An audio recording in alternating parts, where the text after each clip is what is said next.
अस्सलाम वालेकुम। मैं हूं मोहम्मद अहमद नज़ीर। एक्चुअली जो आज मैं आप लोगों से एक बात करना चाह रहा हूं, एक मैसेज कन्वे करना चाह रहा हूं, वो हमारे माशरे में सबसे एक बड़ी वबा फैली हुई है, एक बीमारी, एक नसूर बन के फैला हुआ है, वो है स्ट्रेस।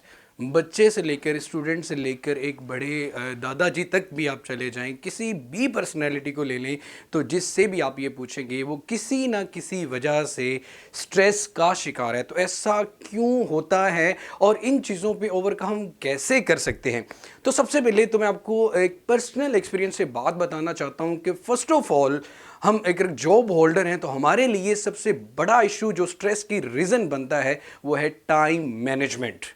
हमने डिफरेंट टास्क को परफॉर्म करना होता है बट वी डोंट नो कि भाई सबसे पहले हमारी प्रायोरिटी में क्या चीज़ आती है। हम डिफरेंट चीज़ें करने के लिए कोई एक काम भी प्रॉपरली नहीं कर पाते। 4 काम अगर हम करना चाह रहे हैं तो 4 में से अगर 2 बहुत अच्छे से कर ले तो चारों को आप करना चाह रहे हो और चारों ही अच्छे नहीं हो पाते तो हर तरफ से आपकी जो वर्क एफिशिएंसी है वो ज़ीरो हो रही है। तो सबसे पहले किसी भी कामयाब इंसान का, किसी भी कामयाब अदारे का या किसी भी कामयाब सिस्टम की आप बात लेके चलो तो सबसे जो की फैक्टर होता है सक्सेस का वो आपके पास टाइम मैनेजमेंट है। अगर आप अपने ऑफिस में, अपनी जॉब प्लेस पे टाइमली नहीं पहुंच पाते, अपना काम टाइमली सबमिट नहीं कर पाते, अपने ड्यूज कहीं पे टाइमली सबमिट नहीं कर पाते तो हर जगह पे आपकी रिप्यूट, आपका इमेज नेगेटिव होता जा रहा है, जिसकी वजह से जब आप सोचते हैं तो आपका डिप्रेशन आपको लीड कर रहा होता है, आपको समझ नहीं आ रही होती कि आपने करना क्या। तो सबसे जो इंपॉर्टेंट की फैक्टर है हमारे पास वो ये है कि अपने स्ट्रेस पर काबू पाने के लिए अपने काम को टाइम पे करें। स्ट्रेस मैनेजमेंट में सबसे इंपॉर्टेंट की फैक्टर, मैं अगेन वही बात कर रहा हूं, जो है वो है टाइम मैनेजमेंट। इस पे आपने हजारों वीडियोस देखी होंगी तो you should know how your time manage. आपको टाइम मैनेज कैसे करना है, आपकी प्रायोरिटीज क्या हैं, कौन से काम है जो आपको सबसे पहले करने और टाइमली करने। अगर आप भाई 4 काम 4 जगहों पे कोई काम करें तो आप 3 जगहों पे करके उसको 100% करें, ये नहीं कि 4 के लालच में चारों के चारों ही आपके खराब हो जाएं।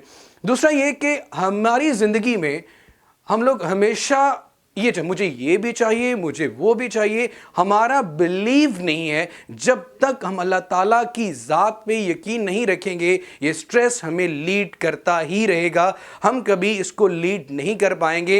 हमारी विश लिस्ट हमेशा बढ़ती बढ़ती बढ़ती बढ़ती चली जा रही है। आप अपनी सराउंडिंग में अपने खुद को खूब ऑब्जर्व कर लें कि जो चीज़ आपको मिल जाती है उस पर अल्लाह ताला का शुक्र अदा करने की बजाय हम हमेशा नेक्स्ट लिस्ट का, हाँ ये इस बात में कोई बुराई नहीं है कि आप अल्लाह ताला की ज़ात से मांगो, लेकिन एक चीज़ कि अल्लाह ताला की ज़ात अगर आपको कुछ अता करती है तो उस पे अल्लाह ताला का शुक्र भी अदा करना चाहिए। और अगर कोई चीज़ छीन ली जाती है तो उसका मतलब ये नहीं होता कि वो आपकी बैड लक है, उसमें भी अल्लाह ताला की बेहतरी होती है। हाँ, उस बात का हमें बहुत टाइम के बाद पता चलता है। तो ये चीज़ सोचेंगे जब कि जो हुआ है वो अल्लाह ताला की ज़ात ने आपके लिए बेहतरीन किया है तो आपको ये स्ट्रेस कभी भी लीड नहीं करेगा। और कुछ लोगों का हमेशा ये क्वेश्चन होता है कि भाई हमें हमारे किए हुए गुनाह हमेशा याद आते रहते हैं जिसकी वजह से हमें बड़ी परेशानी होती है। तो भाई आप उस चीज़ को पॉजिटिवली सोचो कि अल्लाह ताला अगर आपके माइंड में वो एक अलार्म सिस्टम रख दिया है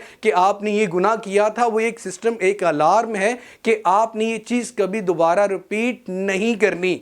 इसका ये हरगिज़ मतलब नहीं है कि अल्लाह ताला से आपने जिस चीज़ की दिली तौबा कर ली है तो उसकी बार बार आपको सज़ा दी जा रही है। आपकी ज़िंदगी में इन शॉर्ट ये होता है कि किसी को थोड़ा हल्का सा कट लग जाए तो ये सोचना शुरू हो जाता है कि यार ये तो मुझे सज़ा मिल गई है। ऐसा नहीं होता। अल्लाह ताला की तरफ से अपने नेक बंदों पे और उसके अपने ही बंदों पे आजमाइशें आती हैं और अल्लाह ताला जिस इंसान से सबसे ज़्यादा मोहब्बत करता है उसको सबसे ज़्यादा टेस्ट भी किया जाता है। तो सेकंड की फैक्टर है कि अपनी विश लिस्ट को वेल डिफाइंड रखें, अल्लाह ताला की ज़ात पे मुकम्मल भरोसा रखें।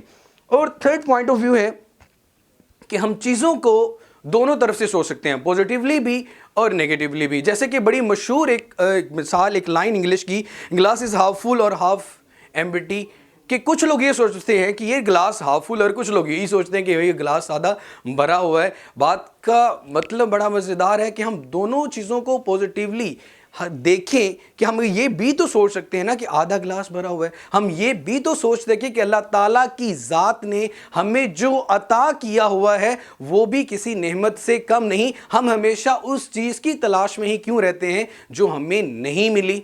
ہمیں گاڑی نہیں ملی لیکن اللہ تعالیٰ نے آپ کو ایک صحت مند دل، صحت مند گردے عطا کیے ہوئے، آنکھیں دی ہوئی ہیں، صحت دی ہوئی ہے، اچھی فیملی دی ہوئی، کیوں اللہ تعالیٰ کا شکر ادا نہیں کرتے؟ تو جب آپ یہ سوچو گے کہ جو اللہ تعالیٰ نے دیا ہے وہ بھی کسی نعمت سے کم نہیں ہے، تو یہ اس ڈپریشن کو آپ لیڈ کریں گے، یہ ڈپریشن کبھی آپ کو لیڈ نہیں کرے گا۔ اینڈ دا لاسٹ تھنگ جو آپ کے ساتھ ہمیشہ جو میں آپ سے ڈسکس کرنا چاہتا ہوں کہ کبھی کوئی چیز نہیں بھی ملتی تو ہمیں اس پہ obsessed نہیں ہونا۔